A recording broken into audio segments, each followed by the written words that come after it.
আসসালামু আলাইকুম, আমি ফারজানা আক্তার ইভা, ক্লিনিক্যাল ডায়েটিশিয়ান হিসেবে কাজ করছি বেটার লাইফ হসপিটাল থেকে। আজকে আপনাদের সাথে যে গুরুত্বপূর্ণ বিষয়টি নিয়ে আলোচনা করব সেটি হচ্ছে যে পুরুষের যৌন ক্ষমতা অথবা সেক্সুয়াল পাওয়ার কিভাবে বৃদ্ধি করা যেতে পারে। পুরুষের যৌন ক্ষমতা বা সেক্সুয়াল পাওয়ার ডিপেন্ড করে তার টেস্টোস্টেরন হরমোনের উপর। তার এই হরমোনাল লেভেল যদি ঠিক পরিমাণে থাকে, তার সেক্সুয়াল পাওয়ারও ঠিক পরিমাণে থাকবে। যদি কোনো কারণে এই টেস্টোস্টেরন হরমোন লেভেলটা কমে যায় বা অস্বাভাবিক ডিসফাংশন দেখা দেয়, তখনই তার যে সেক্সুয়াল পাওয়ার সেখানে প্রবলেম দেখা যেতে পারে। এখন আমরা জানবো যে পুরুষের টেস্টোস্টেরন হরমোন লেভেলটা কী কী কারণে কমে যেতে পারে। সাধারণত একজন পুরুষের 30 বছর বয়সের পর থেকে তার টেস্টোস্টেরন হরমোনের লেভেল কমতে শুরু করে। এছাড়া তার বিভিন্ন স্ট্রেস, বিভিন্ন ব্যাড হ্যাবিট, প্রপার ফুড ম্যানেজমেন্টের প্রবলেম, তার লাইফস্টাইলের প্রবলেম, এই সব জিনিস বা এই সব বিষয়গুলো তার এই টেস্টোস্টেরন হরমোনের উপর ব্যাপক প্রভাব বিস্তার করে। একজন পুরুষ মানুষের যত বেশি স্ট্রেসে থাকবে, তার টেস্টোস্টেরন হরমোনের লেভেলটা তত কমতে থাকবে। তার যদি প্রপার ফুড ম্যানেজমেন্ট না থাকে, তার কিন্তু টেস্টোস্টেরন হরমোন লেভেলটা কমে যাবে। এছাড়া আরেকটা যে গুরুত্বপূর্ণ যে বিষয়টা আমি বলবো, ডিভাইস অ্যাডিকশন। একজন পুরুষ মানুষ সারাদিন সে ডিভাইসে অ্যাডিক্টেড থাকে, অ্যাডিক্টেড না, তার বিভিন্ন কাজের কারণেই তাকে ডিভাইসে ইনভলভ থাকতে হয়।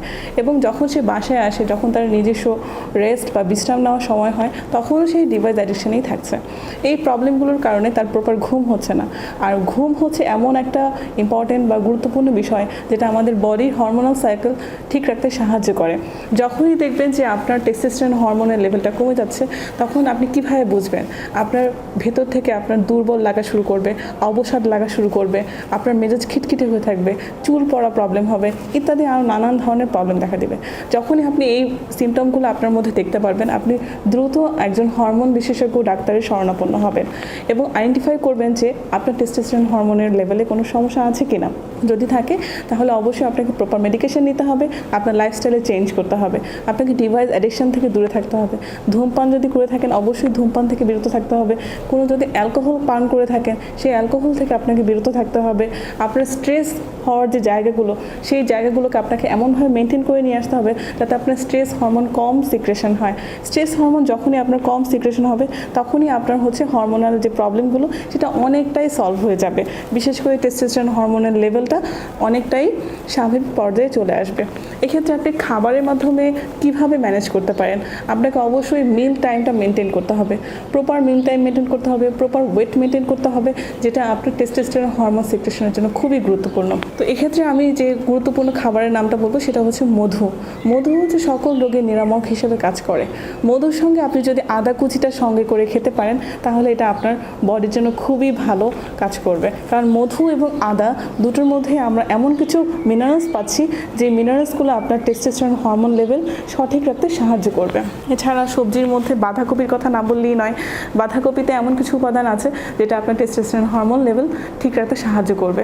আর কিছু লাইকোপেন সমৃদ্ধ খাবার আছে, ফুড আছে, যেমন লাল কালার দেখতে, যে লাইকোপেন সমৃদ্ধ খাবারগুলো হচ্ছে লাল কালার হয়ে থাকে। এদের মেইন কাজটাই হচ্ছে যে আপনার বডিতে যাতে কোনো কার্সিনোজেন সৃষ্টি না হয়। কার্সিনোজেন হচ্ছে আপনার বডিতে ক্যান্সার তৈরিতে সাহায্য করে।